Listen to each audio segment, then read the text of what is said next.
5 అందరం కలిసి చదువుదామా? హెబ్రోన్లో అతడు యూదా వారందరి మీద 7 సంవత్సరములు 6 మాసములు యెరూషలేములో ఇశ్రాయేలు యూదాల వారందరి మీద 33 సంవత్సరములు పరిపాలన చేశారు. గమనిస్తే యెరూషలేం యూదా ప్రాంతం మీద ఎన్ని సంవత్సరాలు అండి? 33 యూదా ప్రజల మీద కాదు, మొదటి లైన్ మాత్రమే చూడండి. యూదా వారందరి మీద 7 సంవత్సరముల 6 మాసములు కామ, అక్కడ ఆపేద్దాం. ఎన్ని సంవత్సరాలు అండి? 7 సంవత్సరాల 6 మాసములు యూదా ప్రజల మీద పరిపాలన చేస్తూ వస్తున్నాడు. అయితే ఇప్పుడు 7 సంవత్సరాలు ముగిసిన పిమ్మట దేవుడు తనని ఒక అద్భుతమైన సంఘటన, ఒక బ్రేక్ త్రూ స్టార్ట్ అయింది తన లైఫ్లో. అంతవరకు స్టాగ్నేషన్లో ఉన్నాడు. అంతవరకు వాగ్దానము కొద్దిగా పాక్షికంగా మాత్రమే నెరవేరుతొచ్చింది. ఎప్పుడైతే 7 సంవత్సరాల పిమ్మట దేవుడు తనని ఇశ్రాయేల్ దేశంలో, ముఖ్యంగా యూదా ప్రజలని, ఇశ్రాయేల్ ప్రజలందరినీ ఏం చేశాడండి? కలిపేశాడు. వారిని కలిపిన పిమ్మట ఇప్పుడు అందరం కలిసి 17వ వచనం చదువుదాం. అద్భుతమైన మాట. 17 సేమ్ 2వ రాజుల 5వ అధ్యాయం 17వ వచనం.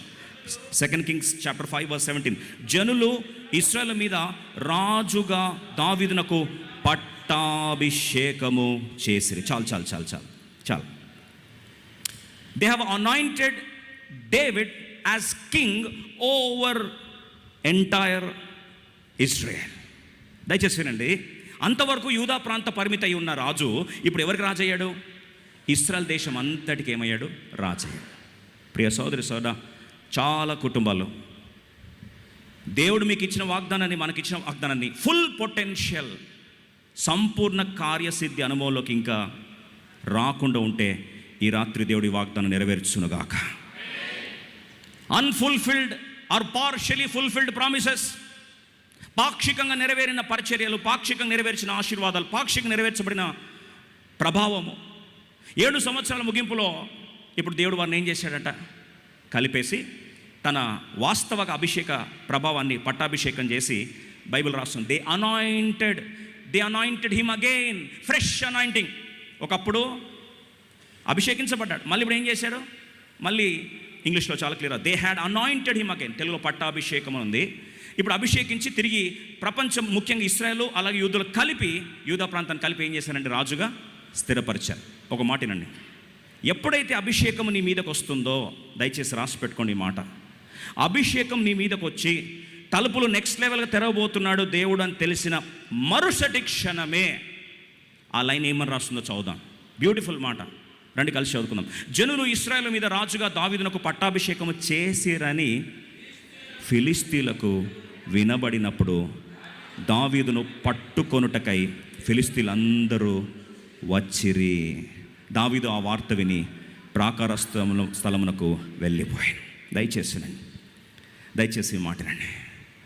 అభిషేకించబడ్డాడన్న వార్త, బ్రేక్ త్రూ వచ్చిందన్న వార్త, ఒక స్థాయి నుంచి యూదా రాజు నుంచి ఇశ్రాయేల్ దేశానికి రాజు అయ్యాడో, ఏ వాగ్దానం దేవుడు ఇచ్చాడో నెరవేర్చబడే సమయం వచ్చింది, పట్టాభిషేకం జరిగింది, అనాయింటింగ్ జరిగింది అని తెలిసిన మరుసటి క్షణమే ఫిలిస్తీన్లందరూ వచ్చి ఏం చేస్తున్నారండి? యుద్ధాన్ని ప్రకటించేశారంట. ఈ రాత్రి ఒక నిమిషం ఆలోచించు. ఇంతవరకు ఫిలిస్తీన్లు దావీదు చోదికి రాలే, దావీదు జోలికి రాలే. అంతవరకు ఫిలిస్తీన్లకి దావీదుని పెద్ద పట్టించుకోలే. ఎప్పుడైతే దావీదు ఇశ్రాయేల్ దేశం మొత్తానికి రాజు అని అనౌన్స్మెంట్ అయిందో, అనాయింటింగ్ విల్ అట్రాక్ట్ అపోజిషన్. అభిషేకము నీకు యుద్ధాలను ఏం చేస్తుంది? ఆకర్షిస్తుంది. ఈ రాత్రి ఎంతమంది నిజముగా అభిషేకాన్ని ఆహ్వానిస్తున్నారు? ఇప్పుడు అభిషేకము నిజముగా దేవుడు బలపరిచిన వాడుకోవాలి ఎంతమంది ఉన్నారు? Anointing will always attract opposition. అభిషేకం దేన్ని ఆకర్షిస్తుందండి? వ్యతిరేకతలను ఏం చేస్తుంది? ఆకర్షిస్తుంది. ఆ రెండింటికి మధ్యలో అవినాభావ సంబంధం, ఆ రెండింటి మధ్యలో ఏమంటారు? Love story. ఎప్పుడు ఎవరు విడదీయలేరు. అభిషేకం ఉందా? పిలుపులో ఉన్నావా? దేవుడు కార్యం జరిగించబోతున్నాడా? ఖచ్చితంగా అక్కడ ఏమొస్తుంది? యుద్ధాలు వస్తాయి. Because anointing will attract opposition. Anointing magnet లాంటిది. దేన్ని అట్రాక్ట్ చేస్తుంది?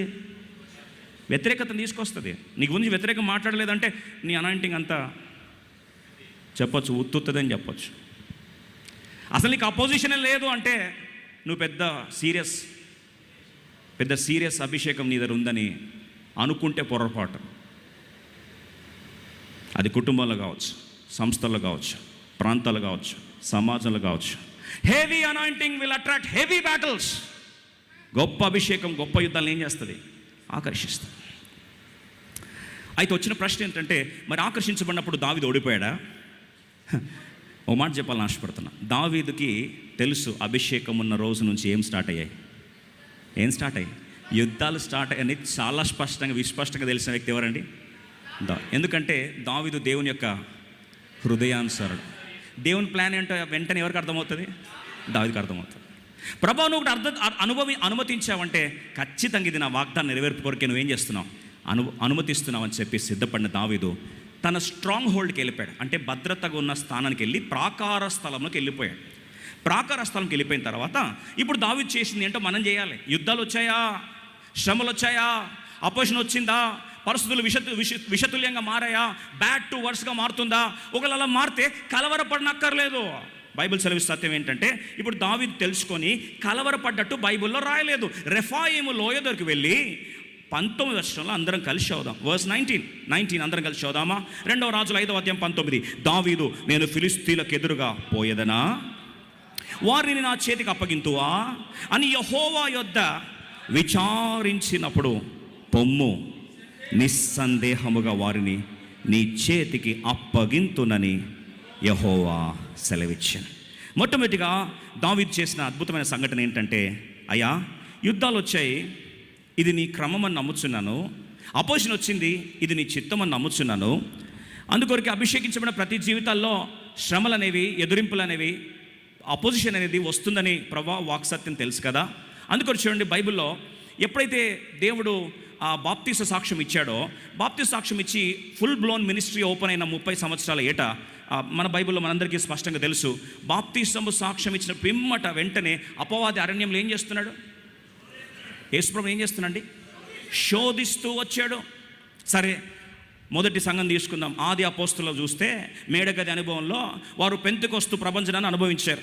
పరిశుద్ధాత్మ దేవుని యొక్క ఆ యొక్క అనుభవంలోకి వచ్చిన పిమ్మట బిగ్గెస్ట్ అనాయింటింగ్ పెంతెకొస్తు దినమందు స్టార్ట్ అయితే బిగ్గెస్ట్ పర్సిక్యూషన్ వెంటనే స్టార్ట్ అయింది.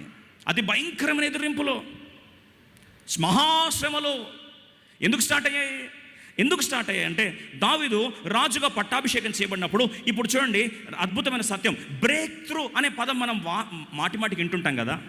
చాలామంది చెప్తారు, బ్రేక్ త్రూ కావాలి, ప్రేయర్ చేయండి, బ్రేక్ త్రూ కావాలి. ఈ సంవత్సరం నిజంగా బ్రేక్ త్రూ ఎరగ ఉండాలి. ఎంతమందికి ఆశ ఉంది? దేవుడు నెరవేర్చునుగాక. మరి దావీదు బ్రేక్ త్రూ కొరకు ఎలా సిద్ధపడ్డాడు రండి చూస్తాం. యెహోవా యొద్ద దావీదు ఏం చేస్తున్నాడు? విచారణ చేస్తున్నాడు. ప్రభా ఇది నీ చిత్తమా? ఈ తీర్మానం నీ చిత్తమేనా? ఎందుకు అడుగుతున్నాడు?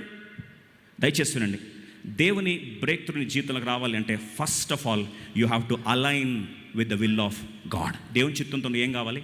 అనుసంధానం కావాలి. ఇక్కడే ప్రతి తలుపును మనం మోసపోయేది.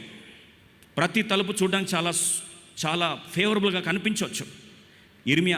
యోనా వెళ్ళాడు, టికెట్ కౌంటర్కి వెళ్ళాడు, వెంటనే టికెట్ దొరికింది. ఎక్కడికి? తర్షీషు దొరికింది. దేవుని చిత్తమా? కాదు, కానీ టికెట్ మాత్రం దొరికింది. అప్పుడే నీకు జాగ్రత్తగా దేవుని చిత్తమా కాదని నువ్వేం చేయాలి? తెలుసుకోవాలి కదా. అనుకూలంగా ఉంది కదా, తలుపులు తెరిచినాయి కదా అని తీర్మానం తీసుకొని పోయి బ్రేక్ త్రూ రాలేదని దయచేసి దేవుణ్ణి నిందించొద్దు. దావీదు యెహోవా ఏం చేస్తున్నాడు? విచారణ చేస్తున్నాడు. వెళ్ళాలా వద్దా ప్రభా? అందుకొరకు దావీదు కీర్తన రాస్తుంటాడు, అయ్యా నీ చిత్తము చేయటం నాకు నేర్పించు ప్రభా, సమభూమి గల ప్రదేశంలో నన్ను నడిపించు ప్రభా, I long for thy will. ఈ సంవత్సరము దేవుని చిత్తం చేసే కృప దేవుడు మనందరికీ దయచేయను గాక. నీ ఉద్యోగాలు కావచ్చు, వ్యాపారాలు కావచ్చు, పరిచయాలు కావచ్చు, ఏ ప్రాంతమైనా సరే align with the will of God. దేవుని చిత్తంతో ఏం చేయాలి? అనుసంధానం కావాలి. మరి ఇప్పుడు దేవుని చిత్తానికి అనుసంధానం అయ్యేసరికి ఏం జరిగిందో ఒక్కసారి ఈ సత్యాన్ని మనందరము చూసి ఒక మంచి మాట జ్ఞాపకం చేయాలని ఆశపడుతుంది. చూడండి, 2 సమూయేలు 5వ అధ్యాయము అందరం కలిసి 20 వచనం చదువుకుందాం. Let's all turn our Bibles to 2 Samuel chapter 5 verse 20.